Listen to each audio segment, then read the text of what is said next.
Yo, what is good, YouTube? It is your boy James, and today I'm starting a new series, and man, is it going to be a long one. I'm going to be previewing and somewhat predicting all 30 NBA teams going into next season.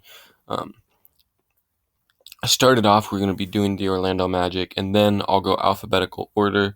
So the next video will be the 76ers, which hopefully I can have out by tomorrow, but if I'm being honest, it'll probably be Tuesday.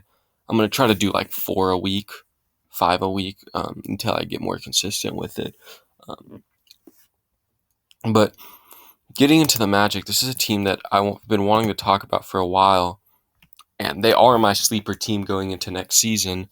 Um, and the main reason for that is for a team who just had the first overall pick, selecting Paolo Banchero, this is a pretty deep roster. I mean, you go from Fultz, Suggs, Wagner, Paolo, Wendell, who has the chance to be one of the better or probably the best starting young five outside of maybe Detroit off the top of my head. You've got a very solid bench, and then you've got Hampton, Terrence Ross, Moritz Wagner, who I'm not very high on, but I'll throw him in here. And then a guy like Caleb Houston, who I didn't watch much college ball, but some people were kind of high on him. So realistically, if Caleb Houston takes a step, you would have 14 guys. And for a team who just had the first overall pick, I mean, when you look at the Pistons last year, I mean, yeah, they had Sadiq, they had Isaiah Stewart, but they couldn't go 13 deep like the Magic can next year. And obviously they probably won't. But for a team who just had the first overall pick, that is a great problem to have. Now, obviously, Terrence Ross might be on his way out of the door. Like I said, Moritz Wagner, I'm not very high on. But for a team who just had the first overall pick, good job by Orlando. Another thing I wanted to talk about is I really like this bench. I think Cole Anthony is the perfect six man in the day and age as NBA. He reminds me a lot of Jordan Clarkson and how Utah uses Jordan Clarkson. He probably has the ability to be a better 3-point shooter, um, and I would bank on that. But just when you go to your five on your bench and you have Cole Anthony who can be your focal point, and then you just have guys around him who can defend. I mean, this right here is a great defending bench. When you go from Gary Harris to Akiki to Jonathan Isaac to Mo Bamba, those are four great defenders. And outside of Jonathan Isaac, they can all shoot the ball. So I really am in love with this bench. I'm glad that they brought back Gary Harris. I thought that even though they don't need veterans, he's a guy that fits really well. You can look at Jalen Suggs and say, hey, watch Gary Harris. Have Gary Harris teach you some things, because I think they both. Suggs could definitely take on some things from Gary Harris's game, because he looked really good last year. So when talking about the bench, another thing with this team in general is just defense. For a team that just had the first overall pick, you're usually going to look at guys who can get targeted. And maybe outside of Cole Anthony, I don't really think anyone on this team is a target. I think Markelle Fultz is definitely a plus defender.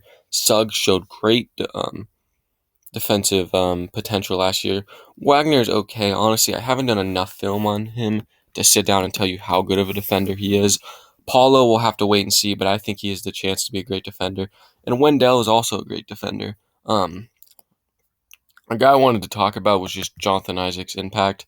I think Jonathan Isaac can very, very much impact this team. And that is because when you look at team defenses of defensive rating post All-Star, the Orlando Magic were 7, and that was without Jonathan Isaac, without Markelle playing his full minutes, and with Jalen Suggs in and out. And, he'll have another year under his belt, and adding a guy like Paulo, bring back Gary Harris. So I think next year when you look at this team, this has to be a top 10 defense. I think they have the personnel to do it. I love Jonathan Isaac's switchability. You would like to see him take a step offensively, but for me, I think his defense is so good that if he doesn't take a step offensively, I'm fine. Obviously, he's going to be limited, and he might not be as good as you might want him to be. But let's say he goes to 10, 2, and his splits go to 45 and 34, which is definitely realistic, assuming he comes back healthy from his ACL. I mean, I think Jonathan Isaac's impact on this team could do wonders. And another guy that people are going to want to look at, I mean, when you got a guy like Paulo, even though Jonathan Isaac's only 24, Paulo can definitely learn some things from Jonathan Isaac. So I love this team just for the fact that they're deep and they have great defensive personnel for a team who just had the first overall pick. Now, I do want to talk about Paulo real quick, and then I'll give my record prediction.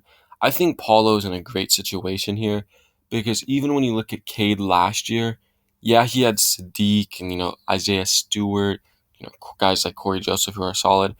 There is a lot of attention to be given to guys on this roster. I mean, if you're going Fultz, Anthony, Wagner, Paulo, and Wendell, like obviously Paulo is going to be the main guy, but you can't just throw two at Paulo because Fultz, we'll have to see how he shoots the ball, but he has a chance to be a great offensive player. Cole Anthony, we know he showed his offensive flashes.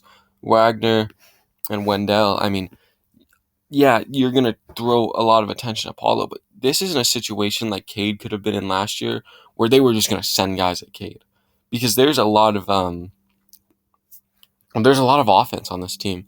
And even if, Gary Harris is in the game or Kiki, like they're going to hit their open threes, even if Mo Bamba's in there at center. So I like the way that Paulo can fit in. I think this was the best fit for him. I'm glad they went Paulo over Chet, um, even though I thought they were going to go Chet. And then another guy real quick is just can Suggs take the leap? And I think he can. I don't know if Suggs will ever be the offensive player that some people might want him to be, but I think he'll always be solid on defense. In this, era, if you're not learning how to shoot the three ball, you're being lazy because it's been proven pretty often that most guys can learn how to shoot the three ball pretty effective, and some people can't. But most of the time, if you're not learning how to shoot, if you can't learn how to shoot the three ball, it's an ego thing. You don't want to change up your game thing. So I'm pretty confident that Suggs could be a pretty competent 3-point shooter at some point. And then for my overall prediction, I have them going around 38 wins. I don't know if that would put them in the play-in. I don't know if I'll ever do my full 30-team power rankings, but that would put them around play-in-ish, even if they don't. And for a team like this, a lot of young teams don't want to get stuck in the mediocrity. And as a team, I think mediocrity is the worst thing a team can be. But for a team like this that is this young and this deep, if you're the 10 seed next year, I'm perfectly fine with that. I think this is a roster that probably gains more from winning than it does from adding another top 5 pick. And that might sound crazy of me, but I'm that high on this roster. So I have them going around 38 wins. And I don't know if that'll be a play-in team or not, but banking on upside, I think Markelle will be good. I think Suggs will improve, and I think Anthony will improve and play a six-man role, and the rest of these guys will be what they were last year. But other than that, I appreciate you guys for watching. These videos will get better. It's my first video in about a month, so they'll get longer. I'll figure out how to format them. But other than that, I hope you guys enjoyed, Magic fans. I hope you liked my insight on your team. Other than that, I'll see you guys within today or tomorrow or Tuesday